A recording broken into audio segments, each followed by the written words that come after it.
ठिकाणी अथर्व डीजे सर्व सर्वे विक्रम उर्फ गोलू साळ या ठिकाणी आले आहेत आणि बैलगाडा शर्यत म्हणलं की एक अतूट नातं आहे डीजे व्यावसायिकांचं आणि बैलगाडा शर्यतीचं. या ठिकाणी विक्रम उर्फ गोलू साळवे यांच्याकडून माहिती घेणार आहोत कशा प्रकारे आनंद आहे आणि हा गुलाल आहे. काल त्यांनी स्वतः या ठिकाणी गुलालाचा आनंद घेतलेला आहे आणि हा जो सावकार आहे त्याबद्दल त्यांचं काय मत आहे ते आपण घेणार आहोत. काय सांगाल तुम्ही? काय आहे की गरीबाचा बैल आहे.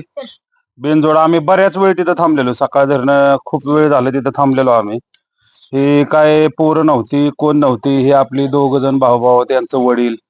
काय दुसरी पोरं येतच नाहीत, कारण का कसं आहे ह्यांच्या घरची परिस्थिती थोडी नाजूक आहे. त्याच्यामुळे बा आताच्या पोरांना काय लागतं बाबा, कोणाला आमकं फलानं खर्च, आणि ही पोरं आपली गरीब घरातली आहेत. त्यांना आपलं कस तरी वेळ काढून, आता त्यांचा इतका जीव तुटत होता की वेळ झालता की घरी जाऊन धारा काढायच्या, असं करायचंय तसं करायचंय, पण तरी बी त्यातनं त्यांना वेळ काढून म्हणले आज जाऊन द्या, चला काहीतरी आज होईलच, काहीतरी होईल, काहीतरी घडल.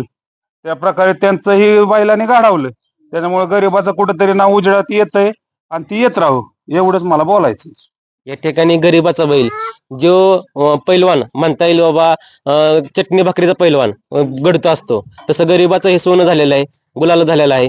याबद्दल यांचं म्हणणं आहे की बाबा हे बैलगाडा सोप्पा नाही, त्यासाठी खर्च भरपूर होतो, पण गरिबाने हे करून दाखवलेलं आहे. या ठिकाणी काय सांगाल बैलाबद्दल? काय सांग, बैल कसं आहे? बैल एक नंबर आहे, शांत बैल आहे, मारत नाही, बारक्या पोरांना काय नाही, व्यवस्थित आहे सगळं, पळतो बिळतो, स्पीड आहे, काय नाही.